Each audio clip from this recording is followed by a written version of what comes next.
আমি সুমন আছি আপনাদের সঙ্গে। আপনারা শুনছেন বাংলা অ্যানিমেটেড হরর স্টোরিজের ৯৫ নম্বর এপিসোড। যদি আমাদের চ্যানেলে আপনি নতুন হয়ে থাকেন এবং ভৌতিক ও রোমাঞ্চকর সত্য ঘটনা পছন্দ করেন, তাহলে অবশ্যই আমাদের চ্যানেলটি সাবস্ক্রাইব করবেন। আমরা প্রতিদিন রাত ৯টায় নতুন নতুন ভৌতিক ঘটনা এবং মানুষের সঙ্গে ঘটে যাওয়া বাস্তব সত্য ঘটনা তুলে ধরি। আপনার জীবনে ঘটে যাওয়া কোনো সত্য ভৌতিক ঘটনা বা আপনার শোনা সেরা ভৌতিক গল্প পাঠাতে পারেন horrorwithsuman@yahoo.com এই ইমেলে। অবশ্যই বাংলায় লিখবেন। আপনার ঘটনা নির্বাচিত হলে আমরা সেটি আমাদের পরবর্তী এপিসোডে তুলে ধরব। এই ঘটনাটি আমরা যার কাছ থেকে পেয়েছি তার নাম আবু তাহের। উনার বাড়ি মাগুরা জেলার মোহাম্মদপুর উপজেলার শ্যামনগরে। উনি এর আগে ড্রাইভার আব্দুল হান্নান ভাইয়ের কাছ থেকে সংগ্রহ করা কিন্তু ভয়ের ঘটনা আমাদেরকে দিয়েছিলেন, আর এবারের ঘটনাটিও ওনার কাছ থেকেই সংগ্রহ করা। তো চলুন ঘটনায় চলে যাই। ঘটনার সময়কাল ২০২১ সালের শেষের দিকে।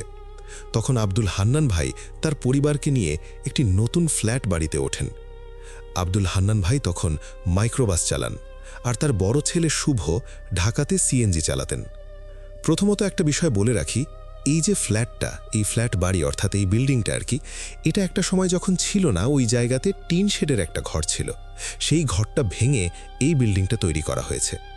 সঙ্গত কারণে জায়গাটার বর্ণনা আমরা দিচ্ছি না, তবে এতটুকু বলতে পারছি সেটা হচ্ছে মুগদার মদিনাবাগের আশেপাশে, অর্থাৎ ঢাকার যে মুগদা এরিয়া রয়েছে, এই মুগদা এরিয়ার ভেতরে কিন্তু মদিনাবাগ নামক একটা জায়গা রয়েছে, এই জায়গার আশেপাশের কোনো একটা জায়গা। আব্দুল হান্নান ভাইয়ের গ্রামের বাড়ি কুমিল্লা জেলায়। আব্দুল হান্নান ভাই ঢাকার মুগদার এই মদিনাবাগের আশেপাশে যখন পরিবার নিয়ে থাকা শুরু করলেন, তখন এই ফ্ল্যাটটাতে ওঠেন। এই ফ্ল্যাটে ওঠার আগে ওই মদিনাবাগের আশেপাশেই উনি থাকতেন আর কি। ওনার পরিবারের সদস্যদের মধ্যে উনি, ওনার স্ত্রী, 2 ছেলে, 1 মেয়ে আর ওনার মা। তো সবাই মিলেই তো ওই ফ্ল্যাটে উঠেছেন। যেই বাসাতে উনি উঠেছেন সেই রুমটার বর্ণনা একটু দেই। 3টে রুমের ভেতর মাঝের দিকে ডাইনিং রুম রয়েছে। এই রুমটাতে আবার তখন ওনারা খাঁচায় কবুতর এবং পাখি পালতেন। 2 পাশে 2টো ড্রয়িং রুমের মতো স্পেস রয়েছে, বেশ ভালোই বড় স্পেস ছিল। আর বেডরুম তো রয়েছেই। এক রুমে উনি আর ওনার স্ত্রী থাকতেন, আরেক রুমে ওনার মা, 2 ছেলে আর 1 মেয়ে থাকত। আর দাদির সাথে আসলে ওই সময় ওনারা বিশেষ করে যে বাচ্চা কাচ্চারা থাকতো, কারণ ওরা তো তখনও বড় হয়নি, ছোট ছোট আর কি। ওনার বড় ছেলের বয়স তখন 16 বছর, ছোট ছেলের বয়স 8 বছর, আর যে মেয়েটা তার বয়স 2 থেকে 3 বছরের মধ্যে ছিল আর কি ওই সময়। এই আব্দুল হান্নান ভাই আর ওনার বড় ছেলে কাজের কারণে ম্যাক্সিমাম সময় তো বাইরে থাকতেন। নতুন বাড়িতে ওঠার পর একদিন ওনার ছোট ছেলে, তার নাম হচ্ছে আলী, দুপুর 12টার পর বাচ্চাদের ফুটবল যেটা থাকে আর কি, আমরা অনেক সময় কিনে দেই এই ধরনের ফুটবল আর কি, তো এটা নিয়ে খেলা করছিল ঘরের ভিতরে। যেহেতু ঘরটা বড় ছিল তো খেলার জন্য বেশ পারফেক্ট ছিল বাচ্চাদের জন্য। ওই ঘরটা তো এক রুম থেকে আরেক রুমে যাওয়া যেত খুব অনায়াসেই। ফুটবল খেলতে খেলতে একটা পর্যায়ে ওনাদের ঘরের মাঝের যেই ডাইনিং স্পেসটা, সেই রুমেও কিন্তু একটা খাট পাতা ছিল আর কি। বলটা কি হয়েছে, ওই খাটের নিচে চলে গিয়েছে। ওনার ছোট ছেলে যখনই বলটা আনতে যাবে, খাটের নিচে যখন উকি দিয়েছে, তখনই দেখতে পায় তার বয়সী একটা বাচ্চা। বাচ্চাটার শরীরে কোনো কাপড় চোপড় নাই, ওই খাটের নিচে আছে। আর চোখ দুটো বড় বড় করে ওনার যে ছোট ছেলে তার দিকে তাকিয়ে রয়েছে। আর তার চোখ দুটো বেশ বড় বড় তো ছিলই, লাল টকটকেও ছিল। ওনার ছোট ছেলে আলী এটা দেখে মারাত্মক ভয় পেয়ে যান, আর এটা দেখা মাত্রই সেই জোরে করে ও মাগো বলে একটা চিৎকার দিয়ে ওঠেন। তো পাশের ঘর থেকে এই আলীর দাদি, তারপর আলীর মা দৌড়ে চলে আসছেন, এসে আলীকে ধরেছেন, বলে কি হয়েছে, কি হয়েছে, চিৎকার দিলা কেন বাবা? তখন এই আলী বলে, দেখো দেখো, এই খাটের নিচে একটা ছোট ছেলে আমার দিকে কিভাবে যেন বড় বড় লাল চোখ করে তাকায়। সবাই তো সাথে সাথে ওই খাটের নিচে মাথা ঝুঁকে তাকায়, কিন্তু দেখে যে কিছুই নেই। তখন আলীকে সবাই সান্ত্বনা দিয়ে বলে, ও কিছু না বাবা, তুমি হয়তোবা মনের ভুলে এটা দেখেছো, ভয় পেয়েছো, নতুন জায়গা তো, এরকম মনের ভুল হতেই পারে। এরপর এই যে আব্দুল হান্নান ভাই যখন বাসায় ফেরত আসছেন, তার বড় ছেলে বাসায় আসছে, তারাও এটা শুনেছেন। এটা শোনার পর আসলে ওনারা ওইভাবে পাত্তা দেন নাই, অনেকটা হেসেই উড়িয়ে দিয়েছিলেন। ছোট বাচ্চা কাচ্চা হয়তোবা কি থেকে কি দেখেছে, এরকম কারণে হয়তোবা এরকম করেছে, ভয় তো পেতেই পারে, চোখের ভুল হতে পারে, খুট করে এরকম দেখেছে, দিনের বেলা এরকম হওয়ার তো কোনো কারণ নেই, এরকমই চিন্তা করেছে আর কি। এরপরে 2-3 দিন চলে যায়। সবাই বুঝতে না পারলেও ওনার ছোট ছেলে আলী এই অবয়বের উপস্থিতি টের পেত মাঝে মধ্যে।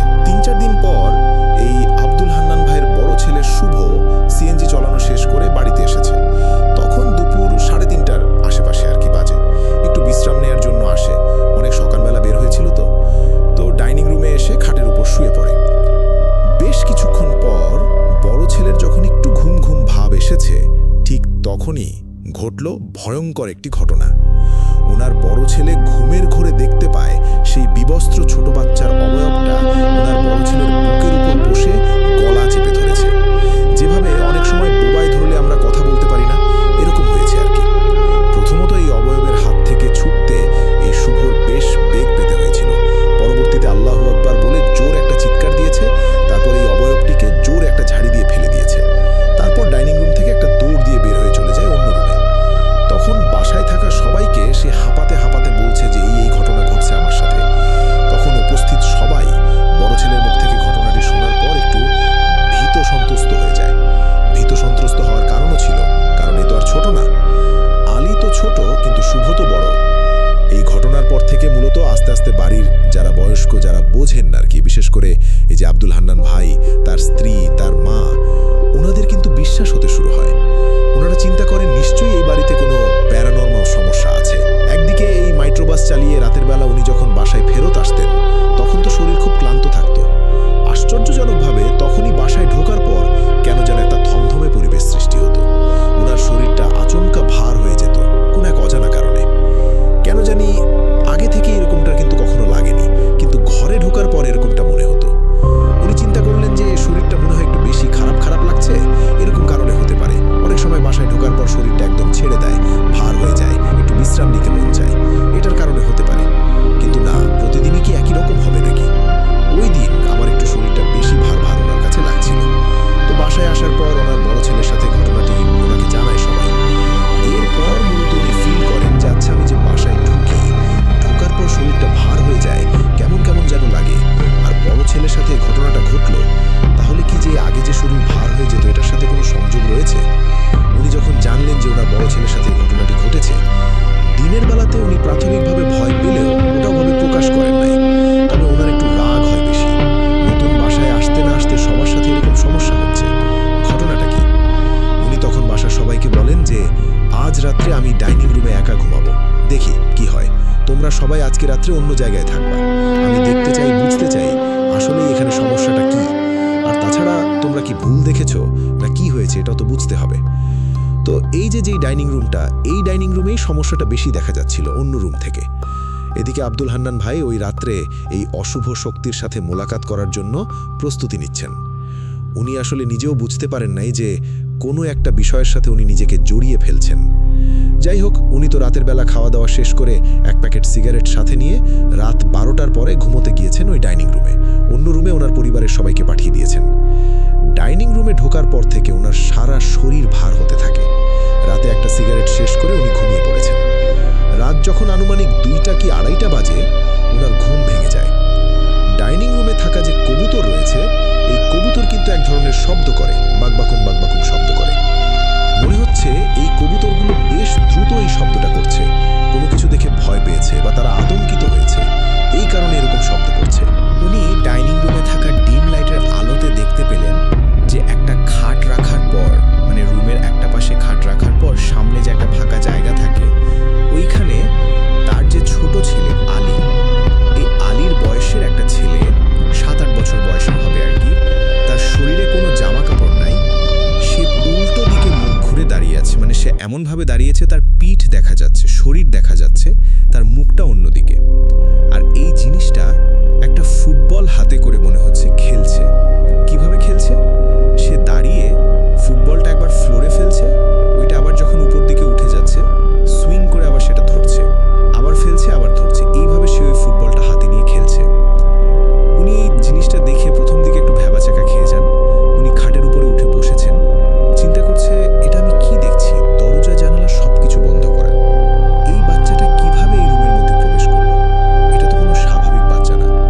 উনি সাহস করে বাচ্চাটিকে জিজ্ঞেস করতে থাকেন, যে এই তুমি কে, কোথা থেকে আসছো, এখানে কি কাজ তোমার, আমাকে কি চেনো তুমি, আমাকে জানো আমি কে, তুমি কেন আমার সন্তানদেরকে ভয় দেখাচ্ছ, এইভাবে।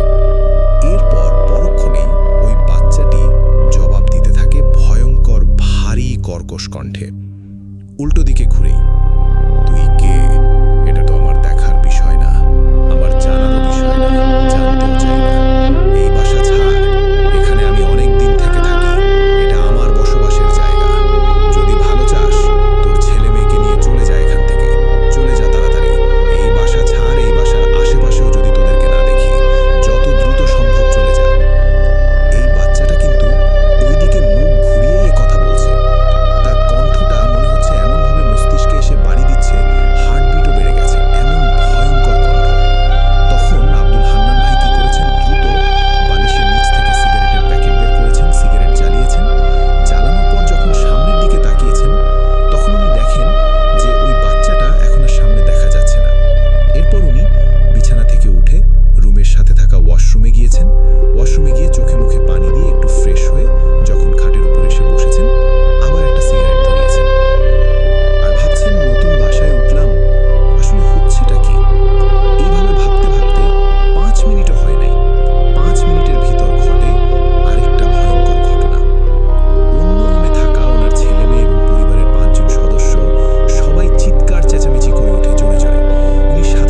এরপর দেখে যে এই যে বিড়ালটা কি করলো, চলন্ত ফ্যানের উপর ঝাঁপিয়ে পড়ল। এরপর ফ্যানটা মনে হলো থেমে গেল। ফ্যানটা থেমে যাওয়ার পর এই একটা পাখা থেকে আরেকটা পাখা, আরেকটা পাখা থেকে আরেকটা পাখা, এইভাবে বৃত্তাকারে সে লাফ দিয়ে দিয়ে ঘুরপাক খাচ্ছে। এটা একটা অদ্ভুত ব্যাপার। ওই সময় হয় কি যে সেম ঘটনা, যে ওই বিড়ালটা কিন্তু ওইখানে আছে, আর ওনার মা, এই আব্দুল হান্নান ভাইয়ের মা, তার কাছে মনে হলো কে যেন তাকে হ্যাচকা টানে বিছানা থেকে ফেলে দিল। এরপর তার পা ধরে টানতে টানতে খাটের নিচে নিয়ে যাচ্ছে। এটা তো গেল ওনার মায়ের সাথে ঘটা ঘটনা। আর ওনার ছেলে শুভ যেটা দেখেছিলেন, এরপর ওনার যে মেয়ে, 2-3 বছর বয়সী মেয়ে, তাকে জিজ্ঞেস করে, "এই তুমি কি দেখছো?"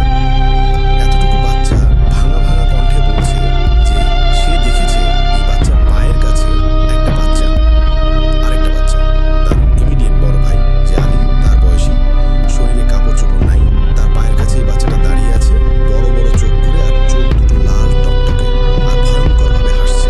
হাসির কোনো শব্দ হচ্ছে না। এরপর সর্বশেষ থাকলো ওনার স্ত্রী। ওনার স্ত্রী কি দেখেছেন সে বিষয়টা জানা দরকার। ওনার স্ত্রী বলছেন যে উনি নাকি ঘরের দরজায় 3 বার জোরে জোরে টোকা দেওয়ার শব্দ পেয়েছেন। স্পষ্টভাবে উনি শুনতে পেয়েছিলেন যে এই টোকাটা কেউ দিচ্ছে। এটা ঘুমের ঘোরে যে উনি শুনেছেন বিষয়টা এরকম না। উনি আসলে বুঝতে পারছেন না ঘটনাটা কি। একই সাথে কিন্তু ঘটনা ঘটছে, অর্থাৎ একই সাথে এই হান্নান ভাইয়ের মাকে আস্তে আস্তে টানতে টানতে খাটের নিচে নিয়ে যাচ্ছে। হান্নান ভাইয়ের বড় ছেলে শুভ, সে দেখছে একটা বিড়াল ফ্যানের এক পাখা থেকে আরেক পাখায় লাফিয়ে লাফিয়ে যাচ্ছে। তার মেয়ে যে ছোট, সে দেখছে তার পায়ের কাছে একটা অবয়ব দাঁড়িয়ে আছে, বাচ্চার অবয়ব, বিবস্ত্র অবস্থায়, বড় বড় চোখ করে তাকিয়ে আছে আর হাসছে। আর এই যে যেই দরজার টোকার শব্দ, এই শব্দটা শুনেছেন শুধু ওনার স্ত্রী। তো এরকম যখন হলো, তখন তো আসলে এটা একই সময় সবাই এটা ফিল করছে, দেখছে। এটা তো স্বাভাবিক কোনো বিষয় নয়। এদিকে উনি যে ওই অবয়বটার সাথে কথা বলেছেন, এটা কিন্তু তখনও কাউকে জানান নাই। সিগারেট জ্বালানোর পরে ওই অবয়বটা যখন এই আব্দুল হান্নান ভাইকে ভয় দেখিয়ে কাবু করতে পারল না, তখন মূলত উনি এই প্রবলেমটা ফেস করেছেন, অর্থাৎ ওনার পরিবার প্রবলেমটা ফেস করেছেন। ওই অবয়বটা তখন পরিবারের অন্য সদস্যদেরকে গিয়ে ভয় দেখানো শুরু করেছে। এখন উনি কি করবেন? উনি যেটার সাথে কথা বলেছেন, এই রাতের বেলা যদি বলেন তাহলে তো সবাই আরও ভয় পাবে। ওই সময়ের মতো উনি কাউকে বুঝতে দেন নাই। সকালবেলা যখন ফজরের আজান হয়ে গেছে, নামাজ হয়ে গেছে, সবার আগে ওনার বড় ছেলে শুভ ঘুম থেকে উঠছে। ওই রাত্রে কিন্তু এই ঘটনার পর আর কিছু হয়নি। তো সে তো বাইরে বের হয়ে গেছে। কোন সময় বের হয়েছে এই হান্নান ভাই বলতে পারেন না, সকাল সকালই বের হয়েছে আর কি। আসলে প্রতিদিন সকালবেলা ওনার বড় ছেলে শুভ ঘর থেকে আগেই বের হয়, এর ঘণ্টাখানিক পরে এই আব্দুল হান্নান ভাই বের হতেন আর কি। তো ওই দিন ভোরবেলা উনি ওনার বাড়িওয়ালাকে ওনাদের সাথে ঘটে যাওয়া ঘটনা শুরু থেকে শেষ পর্যন্ত অবগত করেন। জানতে চান যে এই বাড়িতে কোনো সমস্যা আছে কিনা, কেন এখানে এই সমস্যাগুলো হচ্ছে, আগে থেকে কোনো প্যারানর্মাল সমস্যা ছিল কিনা, এগুলো তো জানতে চাওয়াটা স্বাভাবিক। তো উনিও জানতে চেয়েছেন। তো বাড়িওয়ালা তো কোনোভাবে বিশ্বাস করতে চান না, স্বীকারও করে না, কারণ এগুলো স্বীকার করলে তার বাসায় থাকা ভাড়াটিয়ার আতঙ্কিত হবে, ভয় পাবে, বাসা ছেড়ে দিয়ে চলে যেতে পারে। এজন্য কোনো বাড়িওয়ালাই কিন্তু এটা স্বীকার করতে চাইবেন না, এটাই স্বাভাবিক। এখন এইখানে আরেকটা ব্যাপার রয়েছে যে এই বাড়িওয়ালা, অর্থাৎ এই যে ফ্ল্যাটের যিনি মালিক, ওনার আরেকটা ফ্ল্যাট ছিল ওই বিল্ডিংয়েই। ওখানে আরও ফ্ল্যাট যেগুলো ছিল আর কি, ওই ফ্ল্যাটের মালিক আবার আলাদা আলাদা। তারা কিন্তু বিভিন্ন সময় অন্য লোকের কাছে সেল করে দিয়েছে, প্রথম দিকে যারা মালিক ছিল, যেমনটা হয় আর কি। আর এই যে যিনি বাড়িওয়ালা, উনি কিন্তু এই যে জমির মূল মালিক না, এটা একটা ডেভেলপার কোম্পানি এইখানে জায়গাটা নিয়ে নেয়, নেয়ার পর এখানে বিল্ডিং তৈরি করে। তো বিল্ডিং তৈরি করার পর প্রথমে যিনি এই ফ্ল্যাটটা নিয়েছিলেন, 2টা ফ্ল্যাট, তার কাছ থেকে মূলত উনি এই ফ্ল্যাট কিনেছিলেন। আর উনি তো আগে কি হয়েছে না হয়েছে এই বিষয়ে জানেন না, উনি এগুলো অবগতও ছিলেন না, উনি প্রথম শুনলেন এটা। পূর্বে যারা ছিল বা পূর্বে যিনি মালিক ছিল, তিনিও এই বিষয়ে কিছু বলেন নাই, এটা ফাঁকাই ছিল। উনি আবার একটু কাজ করেছেন, একটু রং টং করেছেন, এরপরে নতুন ভাড়াটিয়া উঠিয়েছেন আর কি। এখন এই সমস্ত বিষয়গুলো বাড়িওয়ালারা স্বীকার করবে না, আর উনিও আসলে জানতেন না বাড়িওয়ালা যে এরকম কোনো সমস্যা রয়েছে, কারণ উনি হয়তোবা একটু কম টাকায় পেয়েছেন, উনি ফ্ল্যাটটা কিনে নিয়েছেন। এখন এই যে ব্যাপারগুলো বাড়িওয়ালাকে বলা হলো, এইটা শোনার পর বাড়িওয়ালা একটু চিন্তিতই হলেন, হওয়াটাই স্বাভাবিক। এরপর বাড়িওয়ালা কি করলেন, ওনাদের ঘর থেকে একটা কোরআন শরীফ এনে আব্দুল হান্নান ভাইকে দেন, দিয়ে বলেন যে এটা ডাইনিং রুমে রাখো, রাখার পর দেখো তো আসলে কোনো সমস্যা হয় কিনা। তো ডাইনিং রুমে ওনাদের কাঠের একটা শোকেস ছিল, সেখানে এই কোরআন শরীফটা রেখে দিয়েছেন। এরপর আবার ওই ডাইনিং রুমের খাটের উপর বসে একটা সিগারেট ধরিয়েছেন। তখন তো সকাল, অর্থাৎ সকালবেলায় কিন্তু উনি বাড়িওয়ালার সাথে কথা বলেছেন। তখন প্রায় 7টার কাছাকাছি বা 7:30টার মতো বাজে আর কি। ওই সময় ঘটল আরেকটা ভীতিকর ঘটনা, যেটা উনি পরে বুঝতে পেরেছিলেন। উনি দেখেন যে এই যে কাঠের যে শোকেসের মতো যে জিনিসটা, এই জিনিসটার উপরে উনি তো কোরআন শরীফ রেখেছেন, এই জিনিসটার পাশে এক হাত দিয়ে হেলান দিয়ে উনার বড় ছেলে শুভ দাঁড়িয়ে আছে, আর ওনার দিকে বড় বড় চোখ করে তাকিয়ে আছে। উনি কিন্তু সকালবেলা যে শুভ বেরিয়ে গেছে এটা কিন্তু জানতেন না। প্রতিদিনই তো বের হন তার বড় ছেলে, কিন্তু তখনও কিন্তু উনি জানতেন না তার বড় ছেলে শুভ বের হয়ে গেছে। চিন্তা করছে রাতের বেলা তো কারো ঘুমটুম ভালো হয় নাই, হয়তো বা এখনও ঘুমাচ্ছে। তো উনি বলছেন, কিরে শুভ, কিছু বলবি? এভাবে তাকিয়ে আছিস যে, এখনও বের হস নাই? তো ওনার ছেলে একটা কথারও জবাব দিল না, চুপচাপ দাঁড়িয়ে রয়েছে। উনি তখন সিগারেট টানতে টানতে ওনার বাম দিকে সিগারেটের যেই ছাই ফেলার ট্রে রয়েছে, অ্যাশট্রে, তো সেখানে ছাই ফেলেছেন। আবার যখনই সামনের দিকে তাকিয়েছেন, 2 সেকেন্ডও হয় নাই, দেখেন যে ওনার যে বড় ছেলে ওখানে দাঁড়িয়েছিল সে এখন নাই। এই 1 সেকেন্ড 2 সেকেন্ডের মধ্যে সে নাই। উনি ভেবেছিলেন হয়তোবা তার ছেলে ওয়াশরুমে যেতে পারে। এভাবে করতে করতে প্রায় 10 মিনিট হয়ে যায়। এরপর আধা ঘন্টা ছেলের জন্য অপেক্ষা করছেন, কিন্তু না, সে তো ওয়াশরুম থেকে বের হয় না। আর ওয়াশরুমে যদি ওনার বড় ছেলে যাবে তাহলে তো এত দেরি করার কথা না। উনি পরক্ষণে বিছানা থেকে উঠে ওয়াশরুমের ভেতরে গিয়ে একটু উকি ঝুঁকি মেরে দেখেন যে কেউ আছে কিনা। দেখেন যে ওয়াশরুমের দরজা খোলা, ওয়াশরুমের ভেতরে কেউ নাই। চিন্তা করলেন যে অন্য পাশের রুমে একটু খুঁজে দেখা যাক। সেখানে উনি খুঁজেন। উনি দেখলেন যে ওনার ছোট ছেলে আলী, ওনার মেয়ে, ওনার মা, ওনার স্ত্রী সবাই আছে। ওনার ওয়াইফ কিন্তু তখন রান্না করছিল, রান্নাঘরে ছিল, রুমে ছিল না, রান্নাঘরে ছিল। তারা সবাই আছে, ওনার বড় ছেলে নাই। তাহলে একটু আগে উনি যাকে দেখলেন এটাকে? উনি তো ওনার ওয়াইফকে জিজ্ঞেস করছেন যে আচ্ছা শুভ কোথায় গেছে? তাকে তো মাত্রই দেখলাম যে এইখানে শোকেসের পাশে এক হাত দিয়ে দাঁড়িয়ে রয়েছে, আমার দিকে তাকিয়ে রয়েছে। এই কথা শোনার পর ওনার ওয়াইফ একটু ভ্রু কুঁচকে বলছেন যে তুমি কি পাগল হয়ে গেছো নাকি? শুভ তো সেই ভোর 5টার পরপরই বের হয়ে গেছে, আমি নিজে দরজা খুলে দিয়েছি, দরজা বন্ধও করে দিছি। তখন উনি বুঝতে পারেন যে আসলে উনি যেটাকে দেখেছেন এই সকালবেলা, এই জিনিসটা স্বাভাবিক কোনো জিনিস ছিল না। এটা এমন এক শয়তান জিন। কুরআন শরীফ এখানে রাখা হয়েছে, এই কুরআন শরীফের যে মর্যাদা এটাকেও সে গণ্য করল না। কুরআন শরীফ রাখার পর দিন মানে সকালবেলা এসে ভয় দেখিয়েছে। মনে হচ্ছে কুরআন শরীফটা এখানে রাখার কারণে সে আরও ক্ষিপ্ত হয়েছে। এবার তোমার মনের মধ্যে বেশ ভয় লাগতে শুরু করে। উনি তখন ওনার স্ত্রীর কাছে সবকিছু খুলে বলেন যে এই তো ঘটনা, আমি তো ওকে এইভাবে দেখছি, রাত্রে তো তোমরা ভয় পেলা, তারপর তো সকালবেলা এই ঘটনা ঘটলো, আর ওই যে রাতের বেলা ওই জিনটার সাথে কথা হয়েছিল, ওই জিনটা কি বলেছে সেটা ওনার ওয়াইফের সাথে শেয়ার করেন। এটা শোনার পর ওনার ওয়াইফও তো ভয় পেয়েছেন যে আসলেই তো এই বাসায় বড় ধরনের সমস্যা রয়েছে, একটা ব্যবস্থা গ্রহণ করতেই হবে। এখন কি করা যায়? ওই দিন আর আব্দুল হান্নান ভাই গাড়ি চালাতে যান নাই। উনি তো থাকতেন মদিনাবাগের ওইখানে, তো ওখানে একটা স্থানীয় কবিরাজ ছিল। তো এখন আছেন কিনা সেই কবিরাজ আব্দুল হান্নান ভাই বলতে পারেন না। তো এলাকার লোকদের কাছ থেকে খবর নিয়ে তার বাসার ঠিকানা নিয়ে সেই কবিরাজের কাছে যান। তার কাছে গিয়ে শুরু থেকে শেষ পর্যন্ত সব ঘটনা খুলে বলেন। কবিরাজ সেদিন ফ্রি থাকার কারণে ওনার সাথে এই বাসায় চলে আসেন। বাসায় আসার পর ঘটে অবাক করার মতো একটা ঘটনা। ওনাদের ঘরের ভিতর কিন্তু কবিরাজ ঢুকতে পারে নাই কোনোভাবেই। তখন কবিরাজ যখন এক পা দিয়েছে, আরেক পা ঘরের বাইরে, দ্বিতীয় কদম আর কি ঘরের ভিতরে ফেলবে, কিন্তু মনে হচ্ছে উনি আর দ্বিতীয় কদম ঘরের মধ্যে ফেলতে পারছেন না, সামনের পাও আর আগাতে পারছেন না। মনে হচ্ছে ঘরের ভেতরে থাকা কোনো একটা অদৃশ্য শক্তি কবিরাজকে ধাক্কা দিয়ে বের করে দিচ্ছে। কবিরাজ এমত অবস্থায় বিড়বিড় করে কিছু রিচুয়াল করতে থাকে, কিন্তু কোনোভাবে কাজ হচ্ছে না। কবিরাজ ঘরের দরজা থেকে একটা পর্যায়ে বাধ্য হয়ে বাইরে চলে আসেন। ওনাদেরকে বলেন যে ভাই এভাবে সমাধান হবে না, আমি এই বাড়িতে ঢুকতে পারবো না, বাইরে থেকে কিছু কাজ করার চেষ্টা করছি। তো উনি কিছু তদবির দেন, বলেন যে এই জিনিসগুলা ঘরের এইখানে এখানে এখানে ঘরের দরজা জানালা এই জায়গাগুলোতে রাখবেন, কালো সুতা দিয়ে বেঁধে রাখবেন, এরকম কিছু বিষয় বলেন আর কি। আর এই তদবিরটা আসলে কতটুকু কাজ করবে এই বিষয়েও আসলে কবিরাজ নিশ্চিত ছিলেন না। উনি বলেন এইখানে যেটা আছে সেটা খুবই শক্তিশালী, ভয়ঙ্কর পিশাচ শ্রেণীর একটা জিন।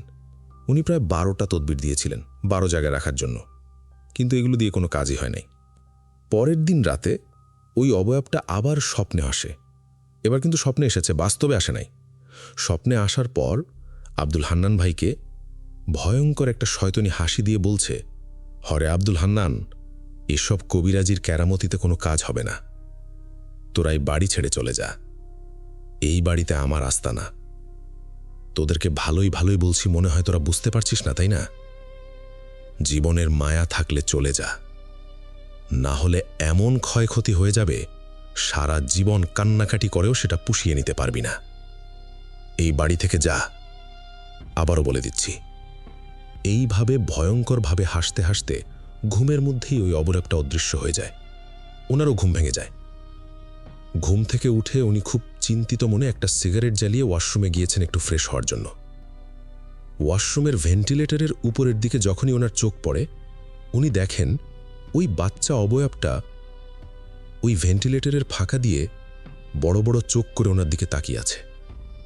আর যেভাবে স্বপ্নের মধ্যে শয়তানি হাসি দিয়েছিল ঠিক সেভাবেই হাসছে। হাসির কোনো শব্দ হচ্ছে না। আর তখন ওই অবয়বটা কর্কশ কণ্ঠে বলে ওঠে, চলে যা বাড়ি ছেড়ে। যখনই এ কথাটা বলেছে, মুহূর্তের মধ্যে ওই অবয়বটা ওখান থেকে ভ্যানিশ হয়ে যায়। উনি দ্রুত ওয়াশরুম থেকে বাইরে বের হয়ে আসেন। ওনার স্ত্রীকে ডাক দিয়েছেন, দিয়ে বলেন, এই ওঠো ওঠো। এই ওয়াশরুমের ভিতরে মাত্র আমি ওই অবয়বটাকে দেখছি। স্বপ্নের মধ্যে দেখেই ওয়াশরুমে গেছি। এরপরে দেখি যে সেখানে ওই অবয়বটা। ওনার স্ত্রী বলে, এটা তো আর সহ্য করতে পারতেছি না। আমরা এভাবে চলতে থাকতে আমরা পুরো পরিবার ধরে পাগল হয়ে যাব, বদ্ধ পাগল হয়ে যাব। আমরা সকাল হলেই এই বাড়ি ছেড়ে চলে যাব। এভাবে থাকা যায় না। আর ওনার স্ত্রী জানান যে ওনার বাবার পরিচিত একজন কবিরাজ আছে, তার শরণাপন্ন হবেন। দেখা যাক সেই কবিরাজ কিছু করতে পারেন কিনা। এই আব্দুল হান্নান ভাইয়ের শ্বশুরবাড়ি কিন্তু কুমিল্লায়। ওই দিন সকালবেলায় ওনারা ঠিকঠাক মতো খাওয়া দাওয়া করেননি। দ্রুত শ্বশুরবাড়ি কুমিল্লাতে চলে যান। গিয়ে আব্দুল হান্নান ভাইয়ের শ্বশুরকে আব্দুল হান্নান ভাই সব কথা খুলে বলেন, শুরু থেকে শেষ পর্যন্ত। ওই সময় এই কুমিল্লায় নামকরা একজন কবিরাজ ছিল। তার নাম হচ্ছে হারুন কবিরাজ। তখন ওনার শ্বশুরকে গিয়ে সব কথা খুলে বলেছেন। তো শ্বশুরও তো সেই কবিরাজের কাছে চলে গিয়েছেন। তো কবিরাজ একটু সময় চায়। উনি বলেন যে পরের দিন সবাই যেন কবিরাজের কাছে যান, উনি চেষ্টা করবেন এটার একটা সমাধান করতে, আল্লাহ যদি চান আর কি। তো পরের দিন ওনার শ্বশুর আব্দুল হান্নান ভাইয়ের শ্বশুর ওই হারুন কবিরাজের কাছে যান। হারুন কবিরাজের কাছে যাওয়ার পর কবিরাজ কিছু ভয়ঙ্কর তথ্য দিতে থাকে। হারুন কবিরাজ 7 থেকে 8 মিনিট চোখ বন্ধ করে থেকে এরপর কিছু কথা বলে। এই কথা শোনার পর রীতিমতো ওনাদের ভয়ে কাহিল অবস্থা। কবিরাজ বলেন যে আপনারা যে ফ্ল্যাট বাড়িতে উঠেছেন, এই ফ্ল্যাট বাড়ি তৈরি করার পূর্বে টিন শেডের একটি ঘর ছিল। সেই ঘরে একটি অবিবাহিত মেয়ে বসবাস করত। একটি ছেলে কালো জাদু প্রয়োগ করে ওই মেয়েটাকে বশীকরণ জাদু করেছিল। কিন্তু পরবর্তীতে এই মেয়েটাকে সে আর বিয়ে করেনি। ওই মেয়েটা জাদুতে বশীভূত হয়ে ওই ছেলেটার প্রেম গ্রহণ করে। ওই ছেলেটা সে তার মতো করে এই মেয়েটার সাথে ঘোরাঘুরি করেছে। একটা পর্যায়ে ওই মেয়েটাও বুঝতে পারে যে সে কি ভুলটা করেছে। মুখ লজ্জার ভয়ে ওই টিন শেডের ঘরের ভিতরে গলায় দড়ি নিয়ে মেয়েটা আত্মহত্যা করে। মেয়েটা তখন গার্মেন্টসে চাকরি করত। মেয়েটা নাকি তখন অন্তঃসত্ত্বা ছিল। তার মৃত্যুর পর মূলত এখানে খুবই শক্তিশালী দুষ্ট পিশাচ জিন ওই বাড়িতে আস্তানা গেড়েছে। আর এখানে আস্তানা গড়ার পিছনে অন্যতম কারণ হচ্ছে এখানে একটা অপমৃত্যু হয়েছে। এখানে তারা আস্তানা গেড়ে জাদুবিদ্যার প্রয়োগ করছে। এই পিশাচগুলো ওই মেয়েটার গর্ভে থাকা সন্তানকে বলি হিসেবে গ্রহণ করে। যেহেতু ওই মেয়েটার গর্ভে থাকা সন্তানের যে পিতা সে তো আসলে স্বীকৃতি দেয়নি, এজন্য অবৈধ সন্তান হিসাবে এই বাচ্চাটাকে পেটের ভিতরেই বলি হিসেবে গ্রহণ করে। আর ওই মেয়েটা তো আত্মহত্যা করেছিল। আত্মহত্যা করার কিছুক্ষণ আগে মূলত পেটের ভিতরেই ওই বাচ্চাটাকে মেরে ফেলে নাকি। এরপর ওইখানে তাদের কালো জাদুর চর্চা শুরু হয়েছে। এটা আসলে থামানোর কোনো সুযোগ নেই। এটা খুবই শক্তিশালী ইফরিত শ্রেণীর জিনগুলো এখানে আস্তানা গেড়েছে। কোনোভাবেই এদেরকে এখান থেকে তাড়ানো সম্ভব হবে না। সমাধান একটাই, যত দ্রুত সম্ভব ওই বাসা ছেড়ে চলে যেতে হবে। টাকা পয়সার চিন্তা করা যাবে না যে অ্যাডভান্স কি আছে না আছে, মালিককে অ্যাডভান্স দেওয়া হয়েছে, এইসব চিন্তা করা যাবে না। বেঁচে থাকলে টাকা পয়সা অনেক উপার্জন করা যাবে আল্লাহ চাইলে, কিন্তু দ্রুত ওই বাসা ছেড়ে দিতে হবে, তাহলে অনেক বড় ধরনের ক্ষয়ক্ষতি হতে পারে। এরা যে এখনো ভদ্রভাবে বলেছে এটাই বেশি।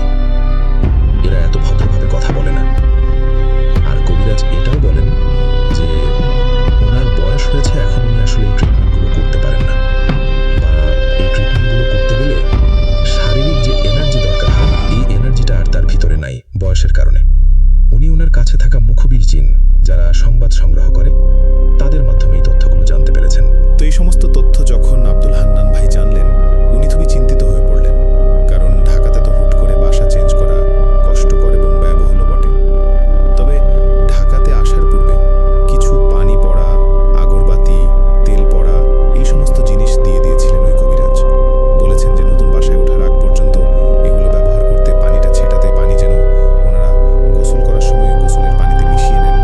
তেলগুলো ওনারা ব্যবহার করেন, মালিশ করেন শরীরে। তবে এটা খুবই অল্প সময়ের জন্য, এটা কিন্তু আসলে দীর্ঘমেয়াদে কাজ করবে না। আর এটাও বলে দেন যে এই ঘরের লোকজন ঠিকঠাক মতো নামাজ পড়েন না, 5 ওয়াক্ত, ইরেগুলার আর কি। সবাই যেন 5 ওয়াক্ত নামাজ কালাম পড়েন আর কোরআন তেলাওয়াত করেন। সাময়িকভাবে এটা থেকে দূরে থাকা যাবে, তবে বেশিক্ষণ না। আল্লাহর রহমতে অল্প কয়েকদিনের মধ্যে একটা ভালো বাসা পেয়েও যান, ওই আশাটা ছেড়ে দেন। তো বাড়ি ছাড়ার পূর্বে বাড়িওয়ালা উনি জানতে পেরেছিলেন আব্দুল হান্নান ভাইয়ের কাছ থেকে। তবে একটা পর্যায়ে এসে বাড়িওয়ালা স্বীকার করেন যে, শুরুর দিকে উনি অস্বীকার করলেও উনি একটা পর্যায়ে এসে স্বীকার করেন যে হ্যাঁ, আসলে এই ধরনের একটা সমস্যার কথা উনি শুনেছিলেন যে এখানে আগে যে ভাড়াটিয়া ছিল তিনিও এই ধরনের কিছু প্রবলেম ফেস করেছিলেন, উনিও বাসা ছেড়ে দিয়েছেন। তবে উনি এটা বিশ্বাস করেন নাই। আর এই সমস্ত কথাবার্তা তো আসলে কোনো বাড়িওয়ালা বলবে না, এটাই স্বাভাবিক। তো যাই হোক, অনেক সস্তায় পেলে মানুষ দ্রুত ফ্ল্যাট বাড়ি কিনে নেয়, জমি কিনে নেয়, বাসায় উঠে পড়ে যে এত সস্তায় বাসা ভাড়া পেয়ে গেলাম, বা এত সস্তায় ফ্ল্যাটটি কিনতে পারবো, এত সস্তায় জমিটা কিনতে পারবো। এই চিন্তা করে কিন্তু মানুষ এই জিনিসটা কিনে ফেলে। কিন্তু আসলে কি সেগুলো ভালো হয়? মোটেও না। হান্নান ভাই মদিনাবাগের খালালপাড়ের অপর সাইডে ওনারা আবার উঠেছিলেন। 2022 সালের শুরুর দিকে ওখানে একটা ছোট্ট ঘটনা ঘটে। পূর্বের ঘটনার সাথে যোগসূত্র আছে কিনা এটা আসলে নিশ্চিতভাবে ওনারাও বলতে পারেননি। ওনারা যখন নতুন বাড়িতে উঠেছেন, একদিন রাত্রে উনি ওনার ওয়াইফ ঘুমিয়ে আছেন। একটু বলে রাখা ভালো যে ওনারা যখন ঘুমাতেন ওই খাটের নিচে সবসময় 2টা বালিশ নিয়ে ঘুমানোর অভ্যাস ছিল আগে থেকেই। খাটের নিচে বলতে উনি আব্দুল হান্নান ভাই খাটের উপরে না ঘুমিয়ে নিচে ঘুমাতেন, আর 2টা বালিশ নিয়ে উনি ওনার ওয়াইফ ঘুমাতেন উপরে, বাচ্চা কাচ্চা ঘুমাতো। তো ঘুমের ঘরে দেখতে পাচ্ছেন যে রাত 2টা কি 2:30টা বাজবে আর কি, আনুমানিক। একটা কালো মনুষ্য অবয়ব বড় জলদি করে ওনাকে এসে চাপড়ে ধরে। এদিকে উনি আবার শুনতে পাচ্ছেন যে ঘরের একটা জায়গার পাশে আর কি, যেখানে ওনার আবর্জনা ফেলা হয়, এখানে একটা মেয়ের কান্নার আওয়াজ ভেসে আসছে। আব্দুল হান্নান ভাই বলেছেন যে উনি যখন ঘুমান, কখনো নাকি ঘুমের ভিতরে উনি যখন লুঙ্গি পরে ঘুমান, ওনার লুঙ্গি কখনো হাঁটুর উপরে ওঠে না। কিন্তু তখন মনে হয়েছিল ওনার লুঙ্গিটা হাঁটুর উপরে উঠে গেছে। উনি ঘুমের ভিতরে চেষ্টা করছেন যে হাঁটুর উপরে লুঙ্গিটা উঠে গেছে, লুঙ্গিটা আবার হাঁটুর নিচে নামিয়ে যাও। অনেক সময় আমরা ঘুমের ভিতরেই কাপড় চোপড় ঠিক করি। তো উনি কোমরে ধরলেও ওইভাবে যে নড়াচড়া করতে পারছে না, বিষয়টা এরকম না। উনি চিন্তা করেন যে একটু কাপড় চোপড় আমি ঠিক করি। আর তখন উনি ফিল করেন যে আরে, আমার শরীরে তো কোনো কাপড় চোপড় নাই, আমি গেঞ্জি পরে শুয়েছি, লুঙ্গি পরে শুয়েছি, কাপড় চোপড় কোথায়? উনি তখন পাশে তাকিয়ে দেখেন যে ওনার লুঙ্গি গেঞ্জি সুন্দর করে কে যেন ভাঁজ করে বালিশের পাশে রেখে দিয়েছে। ও সময় কে যেন ফিস ফিস করে তার কানে বলে ওঠে, হান্নান, বালিশটা নে, বালিশটা নিয়ে তোর বউয়ের মুখের উপর চাপ দিয়ে তোর বউকে মেরে ফেল। উনি নাকি ওই সময় মোহগ্রস্ত হয়ে ওই বালিশটা নিয়ে তার ওয়াইফের মুখের উপর চেপে ধরতে গিয়েছিলেন। যখন চেপে ধরেছেন, মানে পূর্ণ শক্তি প্রয়োগ করেনি, তখনই নাকি ওনার হুঁশ ফেরে। আরে, আমি কি করছি? যখন হুঁশ ফেরেছে, তাড়াতাড়ি ওই যে পাশ থেকে লুঙ্গিটা আবার উনি পরে নিয়েছেন, ওনার ওয়াইফকে ডাক দিয়েছেন, এই ওঠো ওঠো, ঘটনা তো একটা মারাত্মক ঘটে যাচ্ছিল। ওনার ওয়াইফ বলছে যে কি হয়েছে? তখন উনি বলেন, এই ঘটনা, আমি তো ওই যে পাশ থেকে একটা মেয়ের কান্নার আওয়াজ শুনছি, তুমি কি শুনতে পাচ্ছ? ওনার ওয়াইফ তখন কিছুটা শোনেন, তবে ওনার ওয়াইফ কয়েক সেকেন্ড শোনার পর নাকি কান্নার আওয়াজটা বন্ধ হয়ে যায়। তো এই ঘটনাটা যখন ওনার ওয়াইফকে উনি বলেছেন, ওনার ওয়াইফ তো ভয় পেয়েছেন যে আসলে এরকমটা কেন হলো এখানে। পরবর্তীতে আসলে উনি ভালো একজন হুজুরের কাছে গিয়ে ঝাড়ফুঁক করেছিলেন। এই ঘটনার সাথে আসলে এটার কোনো সম্পর্ক ছিল কিনা এটা বলা খুব মুশকিল। তবে পরবর্তীতেও নাকি ওই কান্নার আওয়াজ, ওই মহিলার কান্নার আওয়াজ উনি শুনেছিলেন, বেরও হয়েছিলেন, আলো জ্বালিয়েছিলেন, আলো জ্বালালে কান্নার আওয়াজটা বন্ধ হয়ে যায়। পরবর্তীতে নাকি ওনাদের যে নতুন ঘরটা, এই ঘরটা একজন হুজুরকে ডেকে চারপাশে বন্ধ করে দিয়েছিলেন। এরপরে আর সমস্যা হয়নি। তবে ওই লোমশ অবয়বটা কেন এখানে এসেছিল? এটা একবারই এসেছিল, তবে কান্নার আওয়াজটা বারবার হতো। এটা আসলে কেন হলো, এটার ব্যাখ্যা ওই হুজুরও দিতে পারেন নাই। তবে ঘর বন্ধ করার পর আর কোনো সমস্যা হয়নি। এটাই ছিল ঘটনা। যে ঘটনাটি আপনাদের সাথে শেয়ার করব, এই ঘটনাটি আমাদেরকে যিনি পাঠিয়েছেন ওনার নাম তাহের। উনি একজন মেডিকেল স্টুডেন্ট। উনি ইউনিভার্সিটি ডেন্টাল কলেজের সেকেন্ড ইয়ারে অধ্যয়নরত রয়েছেন। ওনার দেশের বাড়ি সাতক্ষীরা জেলার কালীগঞ্জ উপজেলায়। ঘটনাটি ওনার নানার সাথে ঘটেছিল। ওনার নানার নাম হামিদ গাজী। সময়টা মহান মুক্তিযুদ্ধের ঠিক পরপরই বলতে হবে। এক্স্যাক্ট সালটা অবশ্য উনি বলতে পারেননি, তবে এমনই হবে আর কি সময়টা।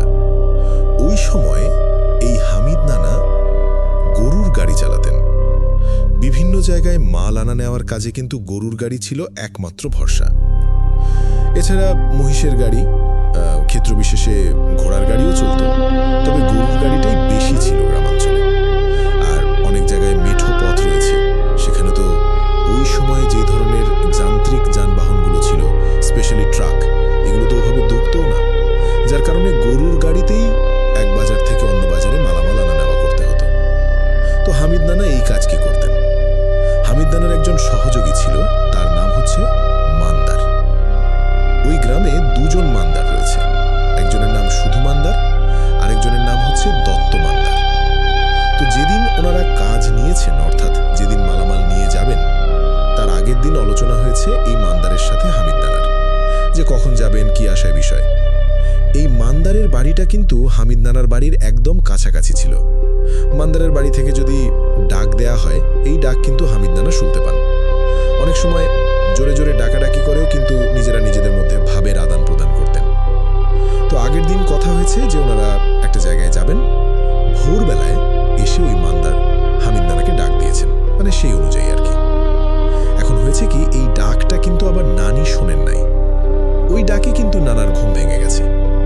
ঘুম ভাঙার পর তখন নানা তড়িঘড়ি করে উঠে পড়েছেন। ওঠার পর আবার বলছেন যে, কে, মান্দার নাকি? তখন বাড়ি থেকে বলছে, হ্যাঁ আমি। তাড়াতাড়ি ওঠ বেটা, দেরি হয়ে যাচ্ছে, কখন যাব, মালামাল নিয়ে আবার ফিরবো, রাত হয়ে যাব। তো তখন ফিরতে ফিরতে তখন হামিদ নানা বলছেন, ঠিক আছে আমি রেডি হচ্ছি, বা উনি প্রস্তুতি নেবেন এমনটা বলেন আর কি। তখন আবার নানিকে ডাক দিয়ে উঠিয়েছেন নানা, যে ওঠো তাড়াতাড়ি, আমাকে কিছু খাবার দাও, বাইরে যাব, দেরি হয়ে যাচ্ছে। তখন নানি গভীর ঘুমে আচ্ছন্ন। উনি নানার ডাক শুনে চোখ কচরাতে কচরাতে বলছেন, রাত কটা বাজে? সকাল হয়েছে নাকি? ফজরের আজানই তো হয় নাই, এখন তুমি কোথায় যাও? তখন নানা বলতেছে, আরে ধুর, ফজর আজান হয়ে গেছে, সকাল হয়ে যাচ্ছে, এই যে মান্দার আমাকে ডাকতেছে। তখন নানি বলতেছেন যে, আমার ঘুম কিন্তু পাতলা, ফজর আজান কিন্তু আমার কানে আসে। দূরের মসজিদেরই মুয়াজ্জিনের খালি গলায়, তখন তো আর মসজিদের মাইক ছিল না আর কি, খালি গলাতে আজান দিলেও কিন্তু নানির ঘুম ভেঙে যেত। নানি এটাই বলছেন আর কি, যে সে খালি গলার আজানে আমার ঘুম ভেঙে যায়, আর মান্দার ডাকলে আমার ঘুম ভাঙল না, এটা কি কিছু হইল? তখন নানা বলতেছে, আরে এত কথা বলার সময় আছে এখন? ঘুম তো নাই ভাঙতে পারে, তোমার ঘুম যদি একটু গভীরে থাকে তাহলে তো আর ঘুমটা ভাঙবে না। এখন কথাবার্তা বেশি না বলে তাড়াতাড়ি কিছু খাবার দাও, আর আমাকে কিছু খেয়ে বেরোতে হবে। তো তখন দেখা গেল যে রাতের বেলা কিছু ভাত পানিতে ভিজিয়ে রাখা হয়েছিল, সকালবেলা পান্তা খেয়ে বেরোবেন, এরকম একটা চিন্তা ছিল আর কি। তো নানা আবার বলছেন যে, ও মান্দার, তুই কি সকালে খাইছিস নাকি? কিছু খাবি? আয় বাসায়, ঘরে আয়। তখন আবার বাড়ি থেকে বলতেছে, না আমি খাইছি, তাড়াতাড়ি তুই বের হ, দেরি হয়ে যাচ্ছে। নানি তখন এই অল্প সময় কি করবেন, উনি ওই পান্তা ভাত তাড়াতাড়ি করে একটা পাত্রের মধ্যে দিয়েছেন, তার উপর একটা প্লেট দিয়েছেন। এরপর ওই জিনিসটা গামছার উপর রেখে গামছা উপর দিক দিয়ে গিট দিয়ে দিয়েছেন, যেটা আমরা অনেক সময় দেখেছি যে কৃষকরা অনেক সময় মাঠে খাবার নিয়ে যাওয়ার সময় এই পদ্ধতিতে নিয়ে যান। যেহেতু ওই সময় নানা খেয়ে বের হওয়ারও সুযোগ পাচ্ছেন না, বাইরে ওনার পরিচিত ইমানদার দাঁড়িয়ে আছেন, তারই বন্ধু, মানুষ খাওয়া দাওয়া করতে গেলে তো দেরি হয়ে যাবে, আবার বাইরে থেকে তাগাদা দিচ্ছে। তো এই যে বাইরে থেকে কথা বলছে, এটা কিন্তু নানি ওভাবে শুনতে পান নাই, কিন্তু উনি উত্তর নিচ্ছেন। মান্দার ডাকলে উনি উত্তর নেয়, আবার উনি কথা বললে মান্দার কিন্তু রিপ্লাই দেয়, কিন্তু নানি কিন্তু শোনেন না। নানি বলেন যে, কোথায় মান্দার, আমি তো কোনো শব্দ শুনি না। তখন নানার বোজাজ গরম হয়ে যায়, তখন নানি এ বিষয়ে কথা বাড়ান না। এরপর নানা কি করেছেন, বাইরে বের হয়ে গোয়াল থেকে দুটো গরু বের করে ওনার গাড়ির সাথে গরু দুটো লাগিয়ে উনি বের হয়ে গেছেন। উনি কিন্তু বের হয়ে দেখেছেন বাড়ির এক পাশে, উঠোনের এক পাশে একটা ছায়ার মতো দাঁড়িয়ে আছে, বোঝা যাচ্ছে এটাই মান্দার। উনি যখন গরুর গাড়ি নিয়ে বের হয়েছেন, তখন দেখা গেল যে অন্যান্য সময়ে এই মান্দার গাড়ির পেছনে বসত, অথবা নানার একদম কাছাকাছি বসত, গল্প করতে করতে সামনের দিকে দুজন এগিয়ে যেতেন আর কি গাড়ি নিয়ে। কিন্তু মান্দার এবার গাড়িতে বসেনি, সে গাড়ি থেকে কিছুটা সামনে হেঁটে হেঁটে যাচ্ছে। তো নানা বলছে, যে ও মান্দার, গাড়িতে ওঠ। কোনো আওয়াজ আসে না। তখন অবশ্য নানা চিন্তা করেছিলেন যে এই তো সামনেই মান্দার বাড়ি, এই দিক দিয়েই তো যাব, মনে হয় বাড়িতে কোনো আছে, ওখান থেকে কোনো জিনিস টিনিস নেবে, এই জন্য হয়তো বা ও হেঁটে হেঁটে যাচ্ছে। তো এইভাবে হাঁটছেন, ভোর হয়ে গেছে মনে করে হামিদ নানা তো তার ওই পরিচিত ব্যক্তির পিছু পিছু গরুর গাড়ি নিয়ে বাড়ি থেকে বেরিয়ে পড়েছেন। তখনও কিন্তু চারদিকে অন্ধকার, তবে হালকা চাঁদের আলো অবশ্য রয়েছে। মূলত ওই চাঁদের আলোই উনি দেখতে পাচ্ছিলেন যে কোন পথ দিয়ে যেতে হবে, সামনে কে আছে। হঠাৎ করে হয় কি, ওই যে মান্দারের যে অবয়বটা, এটা কোথায় যেন অন্ধকারে মিলিয়ে যায়। তারা চিন্তা করলেন যে কি ব্যাপার, মান্দার কোথায় গেল। এটা নিয়ে উনি খুব বেশি চিন্তা ভাবনা করেন নাই। উনার তখন মনে হয় বাড়ি তো এখানেই, হয়তোবা বাড়ির ভিতরে গেছে, এখনই চলে আসবে, আর অন্ধকারে তো আমি দেখব না কোনো কিছু, এটাই স্বাভাবিক। আর ওই সময় অবশ্য উনি গরুর গাড়ির নিচে হারিকেন লাগান নাই, কারণ উনি চিন্তা করছে একটু পরে তো সকাল হয়ে যাবে, হারিকেন আবার লাগানোর দরকারটা কি। এই চিন্তা করে কিন্তু ওনার ওই গরুর গাড়ির নিচে হারিকেন লাগান নাই। এর মধ্যে হঠাৎ করে তার গাড়ির গরু দুটো দাঁড়িয়ে যায়, এক চুল আর নড়ে না, এবং এরা অস্বাভাবিকভাবে নড়াচড়া শুরু করেছে। মনে হচ্ছে ওদের মধ্যে বেশ অস্বস্তি ভাব হচ্ছে, অথবা কোনো কিছু দেখে ভয় পেয়েছে।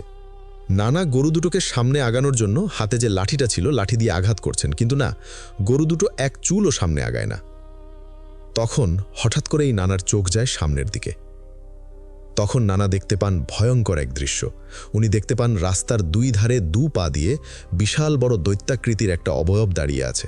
চোখ দুটো জলজল করছে, মনে হচ্ছে এই অবয়বটা কিছুটা ঝুঁকে পড়ে নানাকে একবার খেয়াল করছে আর গরু দুটোকে খেয়াল করছে।